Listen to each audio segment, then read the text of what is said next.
or golf or whatever your niche is to find a convention, and hopefully it's in a town near you or whatever the case is. But go on the internet and find if there's anything like that.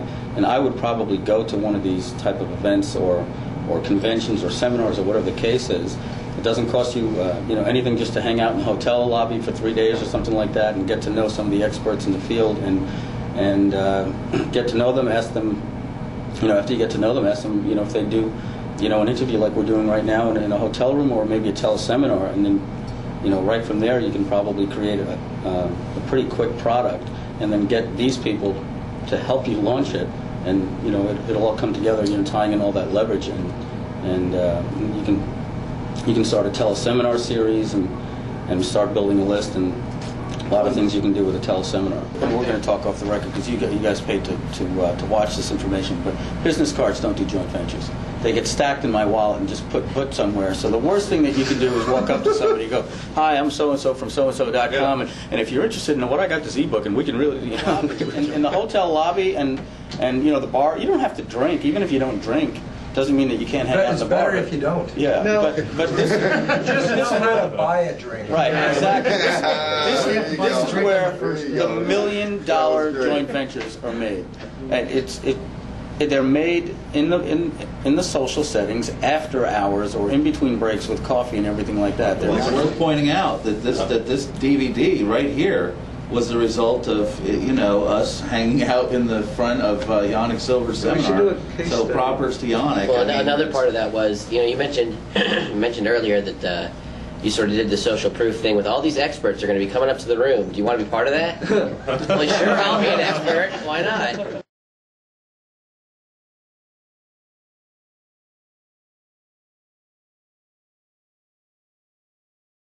Quick principles of teleseminar. Number one, when you're selling the opt-in for the call, you want to tell them that they're going to get the call information in an email sent to them, so they don't put test@yahoo.com thinking they're right. Yeah, all right. The next thing that you want to do is just to make it viral on the thank you page, give them an incentive and say.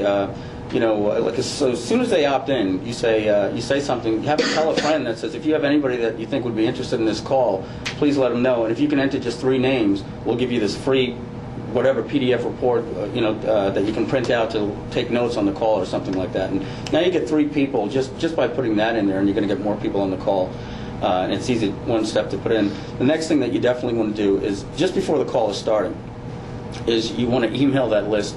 Probably like at 8:45 if it's a 9 p.m. teleseminar, with the subject line, first name of the call is starting now. And at that time you give them as well. Don't make them go to a page. Just give them, here's the number to dial in, here's the access code. The call has started. And you want to get them on now, because I think we've all printed something that says, oh, I want to make this teleseminar, and then all of a sudden you get busy and you're like, oh man, I missed that call tonight. So let's remember also the 30 days thing. That a lot of people say, well, gosh, I need to give people like 4 or 5 weeks before the call. No. Ideally, let me tell you, ideally you would never. I've never given more than 7 or 8 days, and I like actually to do it within just 48 hours, a couple of days. I mean, you really don't need to have a lot of lead time for this. And the reason that that's really important is because if for some reason you screwed up and people don't show up, you now need to be able to replicate that with another niche, another product, different bullets, different benefits. So you got to be able to really crank these things out. A couple of them, maybe 2 or 3, the potential to crank out a couple within a week or so, because you only have 30 days, right? We have 30 days to do this project. So bang, we need to get going quick. And then your idea is so important. You can also do that with double opt-in. Some people use double opt-in. Some people say, I'm not going to use single opt-in. Hey, that's fine. You make them double opt-in to get that code. You got to click this thing to confirm your name on the list so you can get the time, the number, and the code. And the email that goes out should be, like I like to do right at the top, print this page, right in the email, and print this page and tape it to your PC. That usually goes out on all my teleseminars. Here's your call information. Small little benefit. Don't forget there'll be life-changing information on this call. You definitely want to make this call more than anything this week, whatever. And then just a couple of basics on the teleseminar. When you get people on a teleseminar, it's good to tell them how long the call is going to be. Usually arrange something with the speaker to have done a bonus or with you, and tell them that that's going to be revealed at the end for anybody that that makes it on, because you don't want people. If you have a call to action at the end of a 60-minute call and somebody gets off after 55 minutes, and the entire campaign that you just did was a total waste. Because certainly you want to deliver great content to get them all excited to hear the call to action at the end. So you want to let them know, at the end, Jonathan's got something very special I asked him to put together for you, and I think you're going to be really, really happy to see what that is. So make sure you stay to the end of the call. Well, I got two things. One, you said send an email out at 8:45. Now, how many of you have gotten an email about a teleseminar that says it starts in 15 minutes and you get it like the next day at 8 a.m.? Yeah! Send it early, a little bit earlier. Yeah, that's why you want to send it to that sub list, because usually 2,000 names queues up pretty fast.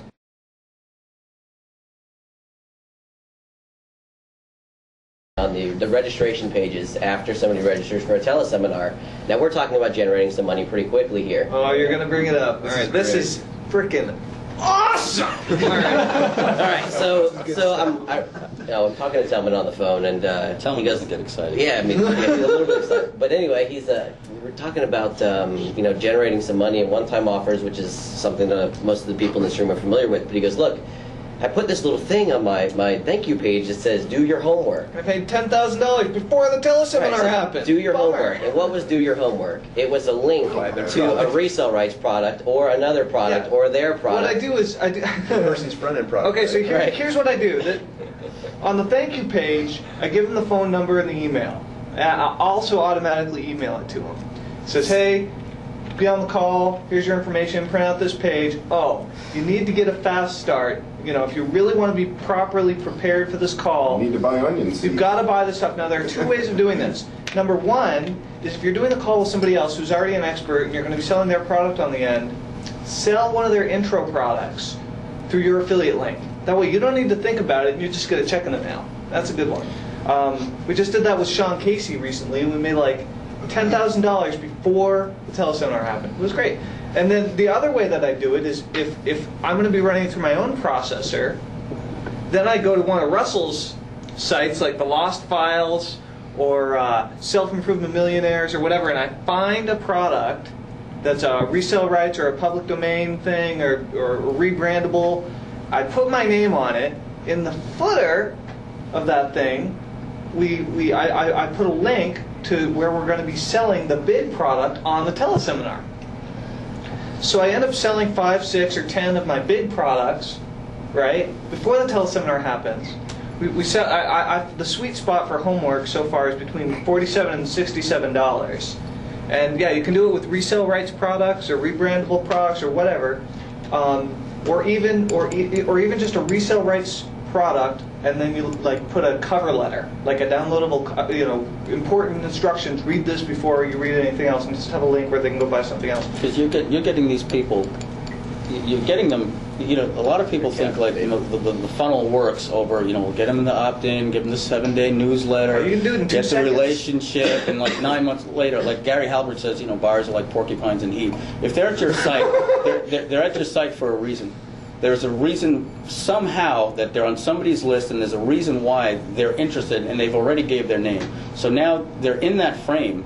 You got a captive audience. You got to make that offer right there with these people. I mean, you mentioned ADD. They're interested now. They may not be interested later. You can sell it to them now. I have ADD. I know what it's like. And what I've learned in a teleseminar, 6 questions makes an hour. And like some people, one thing you never want to do in a teleseminar is write a friggin' script. You say this, and then I'll say this, and you say, "Oh gosh, wow, that sounds like nonsense." Oh gosh, wow. You want to get 6 important questions, then you want to contact the person. I like to do it a day before the call, or even the day of the call, and say, "Here's what my members wanted. Is there anything you don't want to cover? Well, specifically, don't go there. I've done that in the past, and we should stay away from there. And is there anything here that I didn't mention that you do want to cover?" Yeah, what seems to work really well is when we start talking about this guy's testimonial. So, okay, well, we'll put that in there. And then when you're doing those, if you want, like I said, 6 questions usually makes an hour.